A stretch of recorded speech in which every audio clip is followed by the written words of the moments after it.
ஒரு கதை சொல்லிட்டேன் சார். சைலன்ஸ் ரொம்ப சத்தமாக இருக்குல்ல. நீ சிரிச்சா செம்ம ஸ்மார்ட்டாக இருக்கு சார். ஆனால் முன்பல் இல்லாமல் நீ சிரிச்சா ரொம்ப கேவலமாக இருக்கும். சிரிக்காத, கேமரா ஆஃபில் இருக்கு, செஞ்சிருவேன். என்ன என் கை கொஞ்சம் லேஸ் அமைக்கும், அவ்வளோதான்.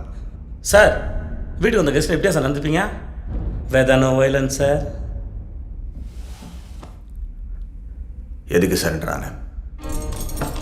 ஒரு கதை சொல்லிட்டு போகலான்னு வந்தேன் சார். சொந்த கதை சார்.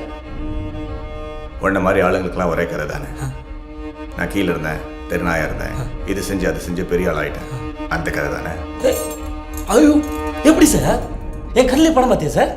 உன்னை பற்றி ஒன்று சொல்லட்டா. இன்றைக்கே 10 கோடி ரூபா கொடுத்து இந்த தொழிலை விட்டுருனா காசு வேண்டான்னு போயிடுவேன். ஆனால் வீட்டுக்கு போய் இந்த காசு எங்கிட்ட எப்படி போடுங்களான்னு திட்டம் போடுவேன். அதுதான் நீ.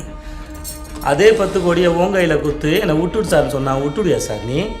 என்னை வீட்டுக்கு போக சொல்லிட்டு எப்படி என்கவுண்டில் போகலான்னு பிளான் பண்ணுவேன், அதானே சார் நீ? Good one.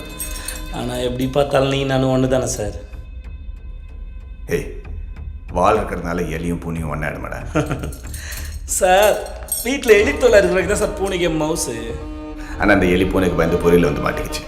எந்த எலியாவது பொரியல் வந்து தன்னால் மாட்டுமா சார்? அது சரி, சாதாரண எலி அது.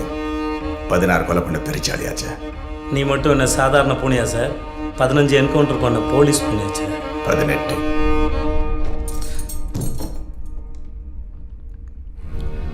சார் இந்த 3 என்கவுண்டர் ஏன் சார் பண்ண?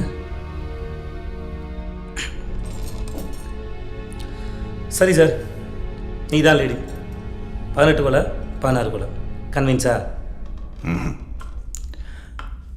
கிரிமினல், போலீஸ், நான் கோட்டுக்கு இந்த பக்கம், நீ அந்த பக்கம். சரி சார், ஒத்துக்கிறேன்.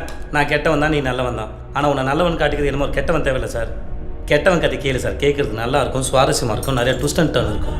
சொல்கிறேன் கேளு.